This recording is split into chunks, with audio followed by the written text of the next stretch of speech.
আপনারা ভুল পথে পরিচালিত করেছেন মুসলমানদের।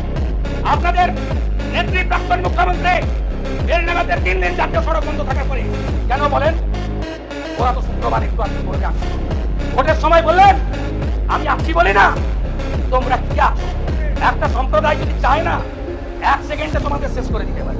এইখান থেকে দাঁড়িয়ে এই নাইকে মহাকুম্ভকে আপনি মৃত্যু কুম্ভ বলেছিলেন, তার বদলা নিয়েছে বাংলা। 22শে জানুয়ারি 2024 সুপ্রিম কোর্টের নির্দেশে রাম মন্দির তৈরি সরকারি টাকায় হয়নি। আমরা যারা হিন্দু ধর্মে আস্থা রাখি আমরা নিধি দিয়েছি মন্দির তৈরি। একজন প্রাক্তন মুখ্যমন্ত্রীর চেয়ারে থেকে মিছিল করছেন রাম মন্দির মানি না, মানব না। তার উত্তর বাংলার জনগণ দিয়েছে। কোন ধর্মীয় প্রতিষ্ঠান সরকারি টাকায় হয় তার ডেভেলপমেন্ট করতে পারে, রাস্তা করেছি, ভালো করেছি, আমরা ধাম শব্দ তুলেছি। আপনি বদলে দিতে পারেন না আমাদের 4 ধামকে, আপনাকে এত ক্ষমতা কেউ দেয়নি। তাই নিজে নন্দীগ্রামে হয়েছেন, এবার ভবানীপুরে হয়েছেন। নিজের বুথ মিত্র ইনস্টিটিউশন 4টে বুথে যিনি বুঝে হারেন তাকে জননেত্রী মানতে হবে। এখান থেকে আমাকে দাঁড়িয়ে বলেছিলেন পৌরসভায় হেরেছ, আমি বলেছিলাম উত্তরটা আপনাকে ছাড়তে, উত্তর জনগণ